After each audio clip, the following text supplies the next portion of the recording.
Assalamualaikum warahmatullahi wabarakatuh. Perkenalkan, kami kelompok 2 akan membahas tentang anggaran dan penganggaran di sektor publik. Sebelumnya, kami kelompok 2 yang beranggotakan Sony Saputra, NPM 1701020007, Lani Kristanti, NPM 2001020003, Fania Almira, NPM 2001020006, Zahra Putri Salsabila, NPM 2001020020, dan Vindi Kurniawati, NPM 2001020022. Pertama, kita akan membahas tentang anggaran sektor publik dan hal penting di dalamnya.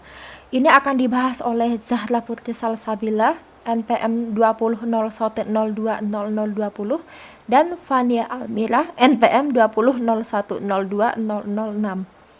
Saya, Zahra Putri Salsabila, NPM 2001020020, akan memaparkan pengertian anggaran negara.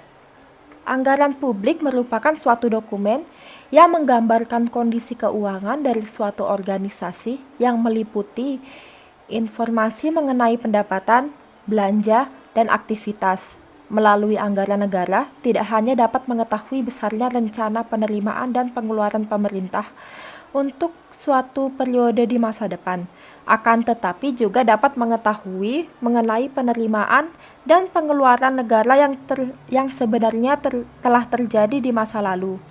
Selain itu, anggaran negara dapat dinyatakan bahwa gambaran dari kebijaksanaan pemerintah yang dinyatakan dalam ukuran uang.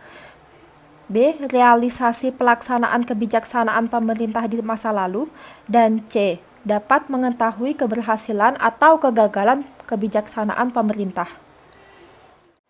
Sementara lingkungan anggaran adalah hal-hal yang perlu diperhatikan dalam penyusunan anggaran. Dalam pendekatan sistem, maka lingkungan anggaran negara terdiri dari beberapa unsur, yaitu A. Kebutuhan dan kepentingan rakyat banyak. Ini merupakan fungsi ekonomi makro anggaran. Dan B. Sistem pemerintahan negara dengan sistem pemerintahan kabinet presidensial. Sistem pemerintahan negara yang erat berkaitan dengan sistem anggaran negara adalah Majelis Permusyawaratan Rakyat atau MPR, Presiden, DPR, Kabinet atau Menteri Negara, dan BPK. Lalu C. Sistem administrasi negara. Sistem ini sangat erat kaitannya dengan sistem pemerintahan negara yang ditandai dengan proses penjabaran tujuan sesuai dengan pembukaan UUD 1945 alinea keempat. Dapat dilihat bahwa MPR menentukan GBHN yang merupakan pedoman utama dalam penyelaksanaan pembangunan nasional khususnya 5 tahun mendatang. Presiden sebagai mendataris MPR menyusun perencanaan 5 tahunan. Selanjutnya dengan perencanaan tersebut diwujudkan dalam anggaran pendapatan dan belanja negara setiap tahun. DPR menerima rancangan APBN kurang lebih 11 minggu sebelum tahun anggaran baru dimulai. Menteri Negara sebagai pembantu Presiden menerima alokasi anggaran berdasarkan keputusan Presiden, dan BPK memeriksa pelaksanaan APBN oleh pemerintah. Pentingnya anggaran negara. Anggaran sektor publik dibuat untuk membantu menentukan tingkat kebutuhan negara. Tingkat kesejahteraan masyarakat dipengaruhi oleh keputusan yang diambil oleh pemerintah melalui anggaran yang mereka buat. Anggaran merupakan blueprint keberadaan suatu negara dan merupakan arahan di masa yang akan datang. Beberapa alasan bahwa anggaran sektor publik itu penting, yaitu 1. Anggaran merupakan alat bagi pemerintah untuk mengarahkan pembangunan sosial ekonomi dan menjamin kesinambungan dan meningkatkan kualitas hidup. 2. Anggaran diperlukan karena keterbatasan sumber daya, scarcity of resources, dan pilihan, choice, dan trade-offs. Yang ketiga, anggaran diperlukan untuk meyakinkan bahwa pemerintah telah bertanggung jawab terhadap rakyat. Fungsi anggaran negara. Ada beberapa fungsi anggaran sektor publik antara lain. Yang pertama, anggaran negara berfungsi sebagai pedoman bagi pemerintah dalam mengelola negara untuk suatu periode di masa mendatang. Yang kedua, sebagai alat pengawasan bagi masyarakat terhadap kebijaksanaan yang telah dipilih pemerintah. Yang ketiga, sebagai alat pengawas bagi masyarakat terhadap kemampuan pemerintah dalam melaksanakan kebijaksanaan yang telah dipilihnya. Selain tiga fungsi tadi, Mardiasmo pada tahun 2002 merinci lebih luas tentang fungsi utama anggaran sektor publik, yaitu 1. Anggaran sebagai alat perencanaan atau planning tool. Anggaran sektor publik dibuat untuk merencanakan tindakan apa yang akan dilakukan oleh pemerintah, berapa biaya yang dibutuhkan, dan berapa hasil yang diperoleh dari belanja pemerintah tersebut. Yang kedua, anggaran sektor publik sebagai alat pengendali atau control tool. Anggaran memberikan rencana detail atas pendapatan dan pengeluaran pemerintah agar pembelanjaan yang dilakukan dapat dipertanggungjawabkan kepada publik. Yang ketiga, anggaran sebagai alat kebijaksanaan fiskal. Fiscal tool digunakan untuk menstabilkan ekonomi dan mendorong pertumbuhan ekonomi. Yang keempat, anggaran sebagai alat politik. Political tool digunakan untuk merumuskan prioritas-prioritas kebutuhan terhadap prioritas tersebut. Pada sektor publik, anggaran merupakan dokumen politik sebagai komitmen eksekutif dan kesepakatan legislatif atas penggunaan dan publik untuk kepentingan tertentu. Lalu yang kelima ada anggaran sebagai alat koordinasi dan komunikasi. Yang keenam, anggaran sebagai alat penilaian kinerja. Kinerja eksekutif akan dinilai berdasarkan pencapaian target anggaran dan efisiensi pelaksanaan anggaran. Yang ketujuh, anggaran sebagai alat motivasi. Digunakan sebagai alat untuk memotivasi manajer dan stafnya agar bekerja secara ekonomis, efektif, dan efisiensi dalam pencapaian target dan tujuan organisasi yang telah ditetapkan. Yang kedelapan, anggaran sebagai alat untuk menciptakan ruang publik. Ya, lalu yang berikutnya yaitu adalah prinsip-prinsip dalam anggaran sektor publik. Di sini ada 8 prinsip. Yang pertama yaitu adalah otorisasi oleh legislatif.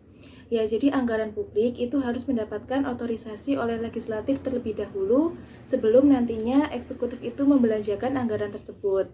Kemudian prinsip yang kedua yaitu adalah komprehensif. Ya, jadi anggaran itu harus dapat menunjukkan semua penerimaan dan pengeluaran pemerintah.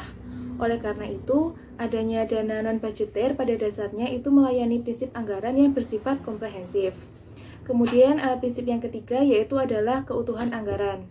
Ya, jadi semua penerimaan dan belanja pemerintah itu harus terhimpun dalam dana umum. Kemudian yang keempat yaitu adalah non-dictionary appropriation. Ya, jadi jumlah yang disetujui oleh Dewan Legislatif itu harus termanfaatkan secara ekonomis, efisiensi, dan juga efektif. Kemudian yang selanjutnya yaitu adalah periodik. Ya, jadi anggaran itu merupakan suatu proses yang periodik, yaitu bersifat tahunan maupun multitahunan. Kemudian yang selanjutnya yaitu adalah akurat. Ya, jadi estimasi anggaran itu hendaknya tidak memasukkan cadangan yang tersembunyi yang dapat dijadikan sebagai kantong-kantong pemborosan dan inefisiensi anggaran serta dapat mengakibatkan munculnya underestimate pendapatan dan overestimate pengeluaran. Lalu yang selanjutnya yaitu adalah jelas. Ya, jadi anggaran itu hendaknya sederhana, dapat dipahami masyarakat, dan juga tidak membingungkan. Lalu prinsip yang terakhir yaitu adalah diketahui publik, yaitu anggaran harus dapat diinformasikan kepada masyarakat luas. Baik, selanjutnya pada bagian yang kedua yaitu mengenai proses penyusunan anggaran, prinsip siklus anggaran dan jenis anggaran akan dijelaskan oleh saya Lani Kristanti NPM 20.0102.00003. Sebelum memasuki mengenai proses penyusunan anggaran, di sini saya akan terlebih dahulu memaparkan mengenai pengertian dari proses penyusunan anggaran. Proses penyusunan anggaran yaitu proses pengoperasionalan rencana dalam bentuk pengkuantifikasian, biasanya dalam unit moneter untuk kurun waktu tertentu, di mana proses penyusunan anggaran ini merupakan salah satu dari proses anggaran. Jadi proses anggaran itu ada penyusunan dan juga pelaksanaan. Selanjutnya, apa sih tujuan dari proses penyusunan anggaran? Tujuan yang pertama yaitu mencapai tujuan fiskal dan peningkatan koordinasi, di mana proses penyusunan anggaran ini nantinya dapat digunakan untuk menciptakan atau mencapai tujuan fiskal yang sudah pemerintah rencanakan, dan juga untuk meningkatkan koordinasi antar lingkup kepemerintahan.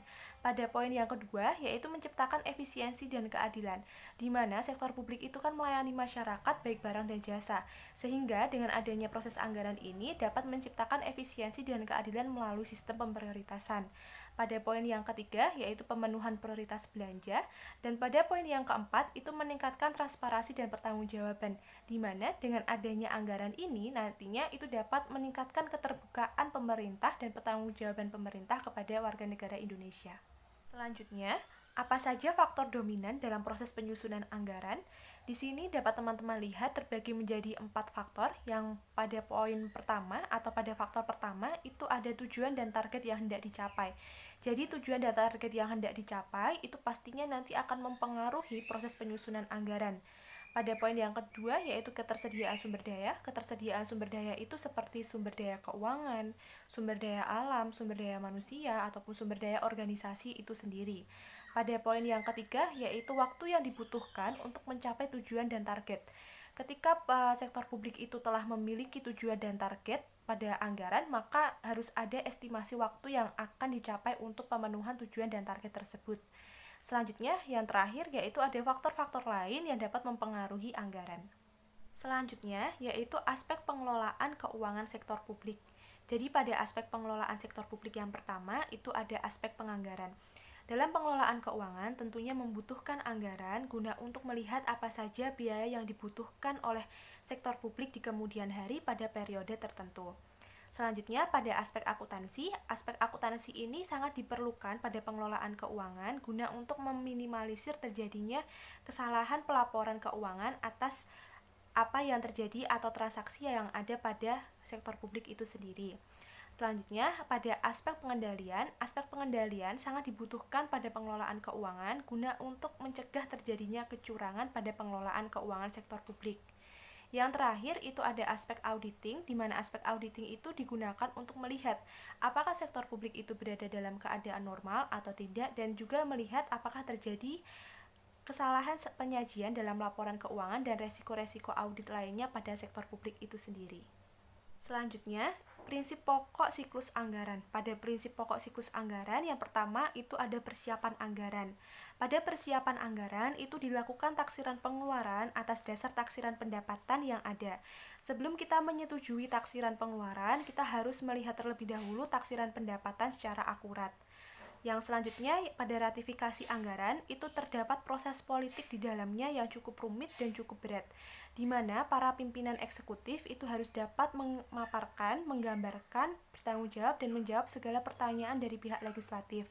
Di sini, pimpinan eksekutif harus memiliki skill manajerial, skill coalition building, skill salesmanship, sehingga nantinya apa yang dipaparkan itu dapat menjawab segala pertanyaan dari pihak legislatif. Yang selanjutnya itu ada pelaksanaan anggaran. Pada pelaksanaan anggaran itu terdapat sistem informasi akuntansi dan juga sistem pengendalian manajemen, di mana sistem informasi akuntansi ini harus bisa diandalkan untuk perencanaan selanjutnya. Yang selanjutnya itu ada pelaporan dan evaluasi anggaran, di mana pada pelaporan dan evaluasi anggaran itu terdapat pada akuntabilitas dan juga perbaikan sistem, sehingga pada saat nantinya itu terjadi pelaporan dan evaluasi tidak terjadi error pada sistem yang ada. Selanjutnya, di sini saya akan memaparkan mengenai jenis-jenis anggaran. Yang pertama itu ada current budget versus capital budget, di mana current budget itu merupakan sebuah anggaran yang digunakan untuk kegiatan operasional sehari-hari dan dia bersifat jangka pendek, sedangkan capital budget itu digunakan untuk anggaran yang besar, anggaran pada jangka panjang. Selanjutnya ada tentative budget dan juga enacted budget. Itu tentative budget itu merupakan anggaran yang tidak memerlukan pengesahan dari pihak legislatif karena sifatnya dia anggaran yang tidak direncanakan, jadi muncul karena tidak ada perencanaan. Selanjutnya itu kan ada enacted budget. Pada enacted budget itu dia kebalikan dari tentatif, di mana enacted ini nantinya dia itu membutuhkan pengesahan legislatif karena enacted ini lebih terencana daripada tentatif. Selanjutnya itu ada general budget dan juga special budget, di mana general budget itu diadakan atas hal-hal yang bersifat umum untuk operasional sektor publik, sedangkan special budget itu digunakan untuk pembelian aktiva tetap dan dia itu digunakan untuk anggaran sektor publik yang bersifat khusus. Selanjutnya ada fixed budget dan juga flexible budget, di mana fixed budget ini digunakan untuk pembelian hal-hal yang sudah direncanakan atau yang sudah dianggarkan terlebih dahulu, sedangkan fleksibel itu lebih menyesuaikan atas adanya perencanaan. Selanjutnya itu ada eksekutif dan juga ada legislatif budget, di mana eksekutif dan legislatif budget ini tergantung dari penyusunnya. Jadi didasarkan pada siapa yang menyusun anggaran itu sendiri, apakah pihak eksekutif atau pihak legislatif. Tradisional. Penekanan dan tujuan utama pendekatan tradisional adalah pengawasan dan pertanggungjawaban yang terpusat. Anggaran tradisional bersifat inkrementalis, yaitu hanya menambah atau mengurangi jumlah rupiah pada item-item anggaran yang sudah ada sebelumnya dengan menggunakan data tahunan sebelumnya sebagai dasar utama, menyesuaikan besarnya penambahan atau pengurangan tanpa dilakukan pengajian yang mendalam.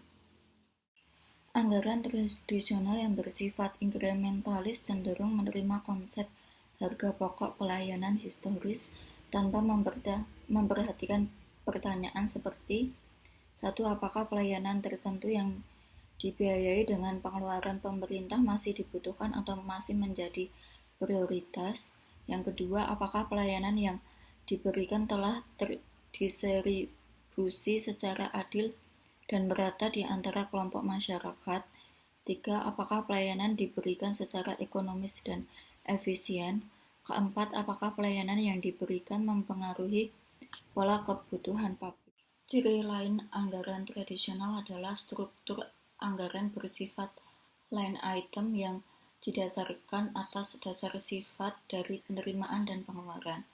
Metode line item budget tidak memungkinkan untuk menghilangkan item-item penerimaan dan pengeluaran yang telah ada dalam struktur anggaran, walaupun sebenarnya secara item tertentu sudah tidak relevan lagi untuk digunakan pada periode sekarang. Kelemahan anggaran tradisional yaitu hubungan yang tidak memadai antara anggaran tahunan dengan rencana pembangunan jangka panjang. Pendekatan inkremental menyebabkan sejumlah besar pengeluaran tidak teliti secara menyeluruh efektivitasnya, lebih berorientasi pada input daripada output. Anggaran publik dengan pendekatan NPM. Pendekatan baru dalam sistem anggaran publik tersebut cenderung memiliki karakteristik umum sebagai berikut. 1. Komprehensi atau komparatif. 2.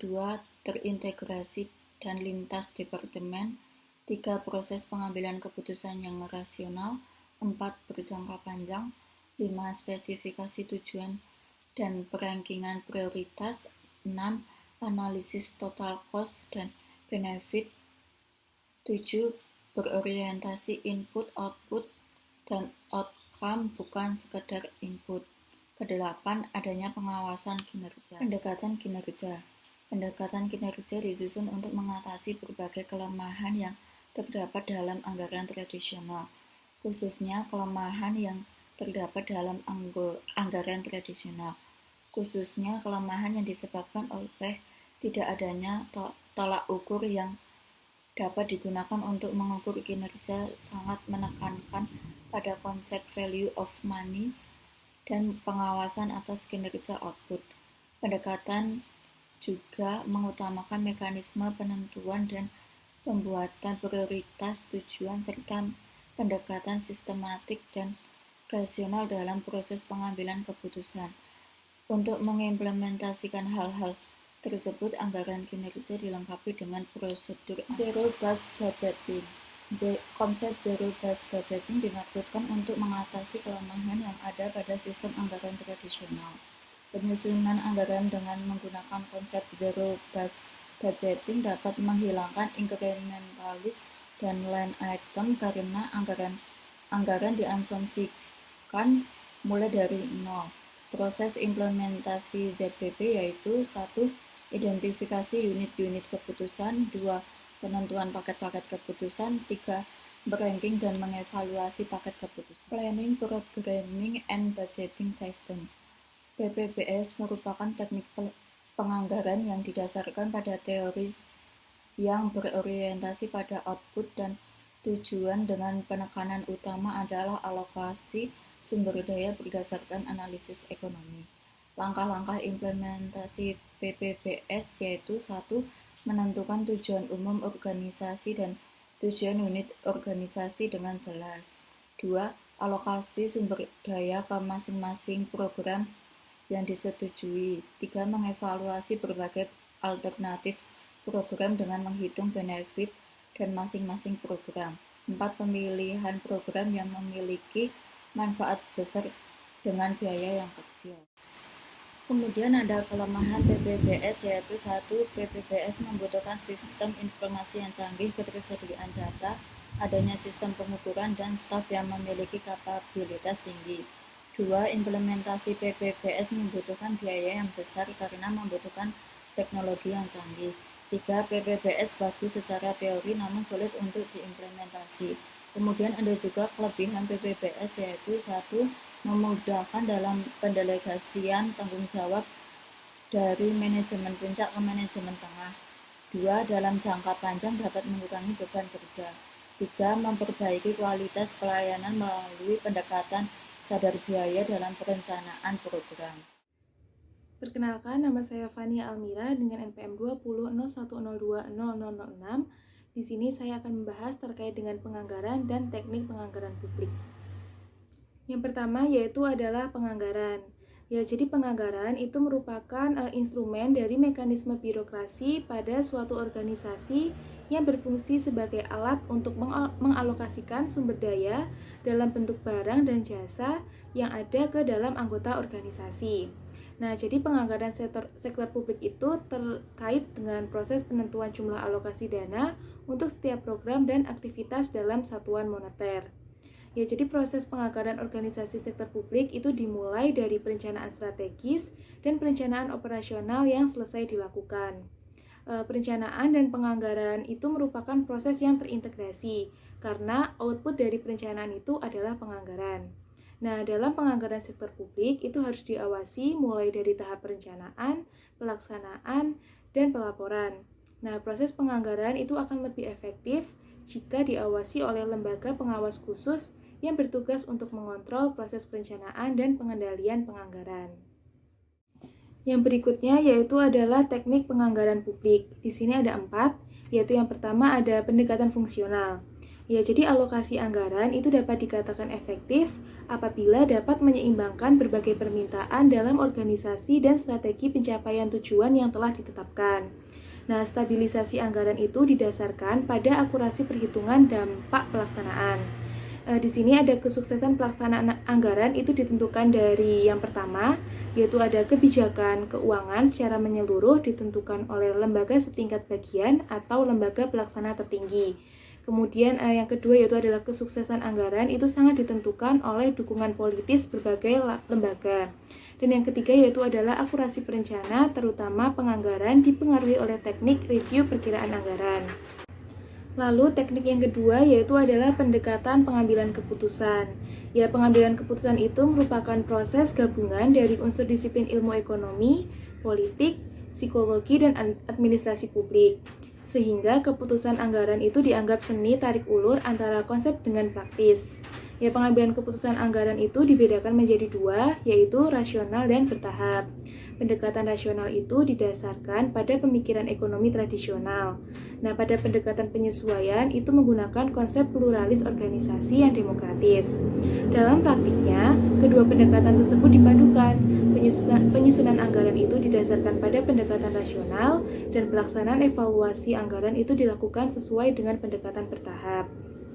Lalu teknik yang ketiga yaitu adalah pendekatan psikologi atau motivasi.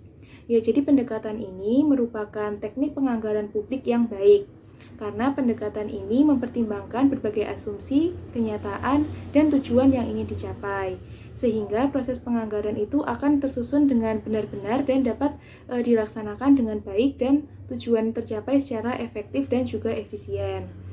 Nah, lalu teknik yang terakhir yaitu adalah pendekatan lingkungan yang berkesinambungan.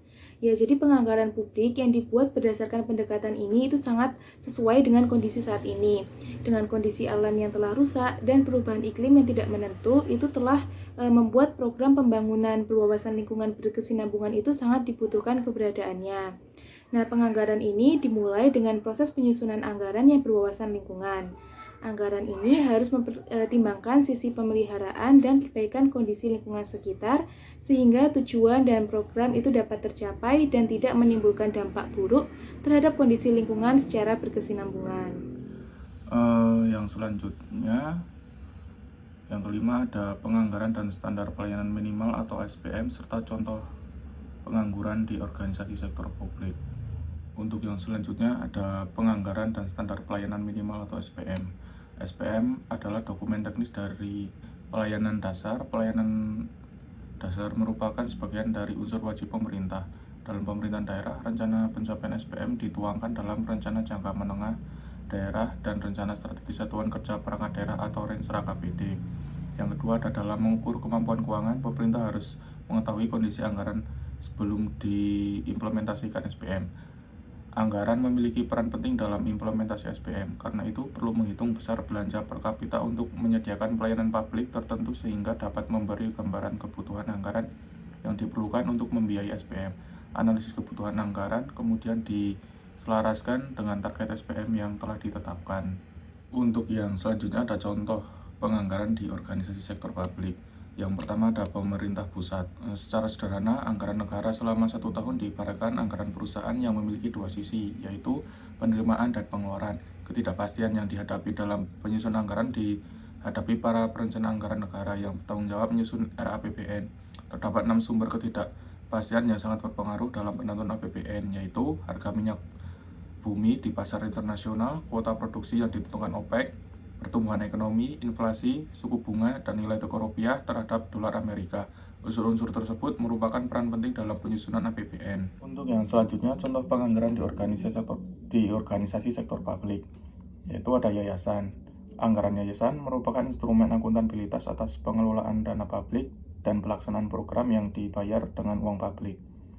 Anggaran yayasan berisi rancangan kegiatan yang dipresentasikan dalam bentuk rencana perolehan pendapatan dan bekerja dalam satuan moneter.